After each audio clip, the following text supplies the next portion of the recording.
Je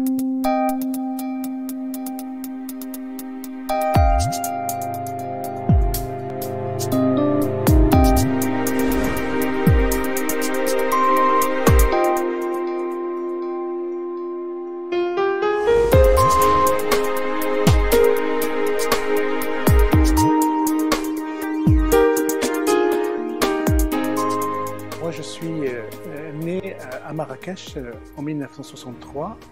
Je suis de naissance à Marrakech, mais j'ai vécu dans le Moyen Atlas, dans une ville qui s'appelle Midelt, là où j'ai fait mes premières études. Alors, je suis un diplômé de Rabat, de l'Institut supérieur de journalisme, de la promotion de 1987. Ça fait déjà beaucoup de temps. Quand j'ai obtenu mon diplôme, je suis tout de suite parti en France pour faire des études et pour essayer de travailler avec les médias français. J'ai fait un peu de télévision, un peu de radio, un peu de presse écrite. Et depuis presque maintenant 15 ans, je suis rédacteur en chef adjoint à France Média Monde, qui est ce qu'on appelle l'audiovisuel extérieur de la France, qui regroupe France 24, RFI et Monte Carlo Doualiya. Et donc ma formation, c'était ça, c'était un peu... mon ambition, c'était dès le départ de travailler avec des médias internationaux pour acquérir une expérience. J'ai eu mon diplôme marocain, j'ai eu un diplôme français et une expérience avec ces médias internationaux. Mais même en travaillant avec les médias internationaux, j'ai tenu à garder un lien professionnel avec le Maroc.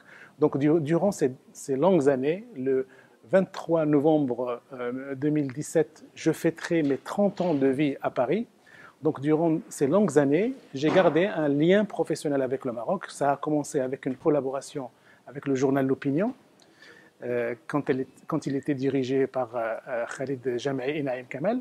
Puis, ça s'est poursuivi avec une collaboration régulière avec Maroc Hebdo, dirigé par Mohamed Selhami.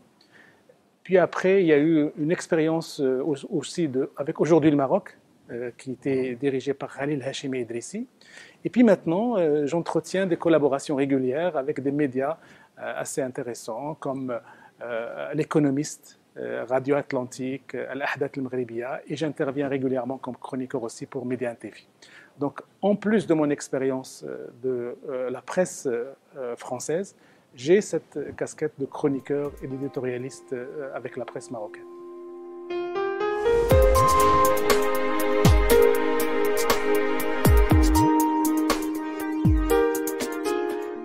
Difficulté pour quelqu'un d'origine maghrébine ou arabe de pouvoir travailler avec les médias français, parce que contrairement à l'exemple américain qui est ouvert à la diversité, qui est par nature ouvert à la diversité, l'exemple français est resté pendant de longues années très fermé aux gens qui avaient des origines.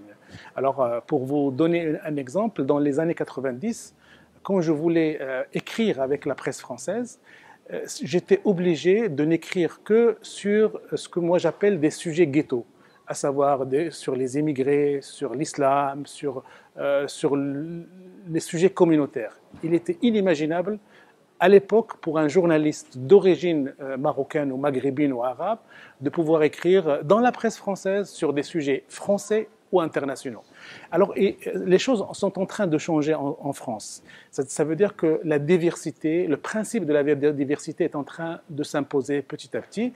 Et on peut trouver des journalistes maintenant, des jeunes journalistes issus de l'immigration, qui arrivent à s'imposer et à faire de l'excellent travail dans des médias français, notamment je pense ici particulièrement aux chaînes d'information continue comme iTélé, BFM ou LCI. Et il y a de plus en plus de noms marocains et maghrébins dans des médias comme Le Monde, comme France 2, ce qui n'était pas imaginable avant. Donc ça veut dire que petit à petit, les médias et la société française sont en train de s'ouvrir sur cette diversité. Et donc les choses deviennent de plus faciles maintenant qu'à l'époque des années 90 où moi j'ai eu à fréquenter ce milieu. Donc les choses sont en train de bouger. Pas avec la même rapidité, la même vitesse qu'on aimerait avoir, et pas avec la même ouverture presque automatique que le modèle anglo-saxon, mais les choses bougent petit à petit dans le sens positif.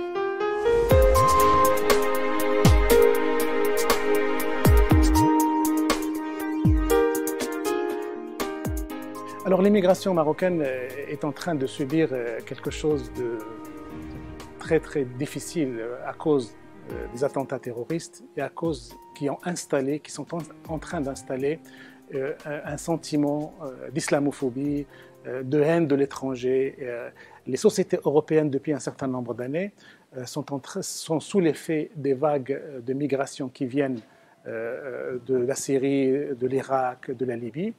Ils sont perçus comme une menace contre la stabilité politique, économique et sécuritaire de ces pays. Et quand on rajoute à ça les attentats terroristes, il y a maintenant une espèce de critique ouverte à l'égard de ce qu'on peut appeler communément le vivre ensemble. Les sociétés européennes, françaises et européennes en général, françaises en particulier, sont en train d'accuser ces communautés arabes et musulmanes d'être une espèce de milieu, un incubateur de ces tentations de violence contre les sociétés. Et donc ça se traduit par des difficultés de vie. Là maintenant, il y a une grande crainte que des actes de vengeance puissent être commis à l'encontre de ces communautés. Et la période est tellement difficile en ce moment dans ces sociétés que si on ne fait pas appel à la raison, au calme, et que le personnel politique français n'est pas à la hauteur de cet enjeu, les choses peuvent facilement déraper dans un scénario qui est craint par beaucoup de gens, à savoir une sorte de confrontation communautaire. Donc on est en train vraiment de vivre une séquence qui est assez sensible, assez difficile, et de part et d'autre, que ce soit du côté du Maghreb et notamment du Maroc, ou du côté de l'Europe ou de la France, le moment est vraiment venu un vrai dialogue politique soit entamé pour qu'il n'y ait pas un dérapage communautaire qui peut donner des conséquences très négatives. Donc on est vraiment sur le fil de rasoir en ce moment. Alors bien sûr, les organisations terroristes qui mènent ces actes de violence contre ces sociétés européennes ont un seul objectif, c'est de semer la zizanie communautaire dans ces sociétés-là.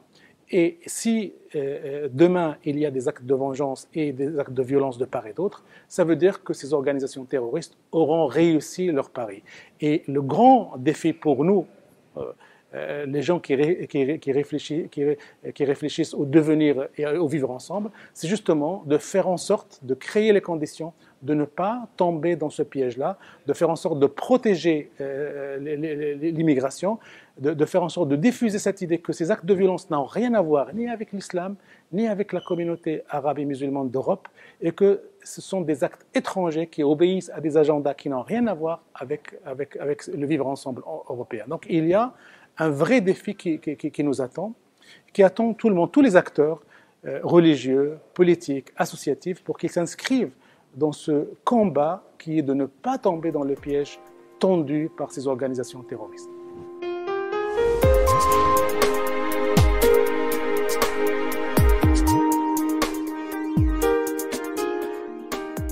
Dans ma pratique quotidienne des médias français, je suis souvent amené à parler de la politique marocaine, de la politique... et j'ai pris conscience depuis un certain temps que c'est un terrain qui est extrêmement sensible. Les médias sont un domaine où il y a une vraie guerre diplomatique et médiatique entre beaucoup de pays, et que je crois que nous, Marocains, nous n'avons pas encore suffisamment investi sur ces créneaux de ce que moi j'appellerais la soft power, l'influence par les médias. Il y a une prise de conscience qui est récente de la part des acteurs politiques, que ce soit marocains en France ou au Maroc, pour qu'une attention particulière soit accordée à ces journalistes, à ces compétences médiatiques marocaines qui occupent des postes et qui d'influence dans un grand nombre de médias internationaux. Il faut savoir établir un dialogue avec eux, savoir les mobiliser quand il le faut et ne jamais le laisser évoluer dans la nature. Il y a une vraie stratégie à construire avec eux entre le Maroc, le pays, la diplomatie, les institutions, le Maroc en tant que pays et ses compétences médiatiques marocaines qui évoluent sur des secteurs clés, notamment dans des médias en Europe, aux États-Unis et dans le Golfe.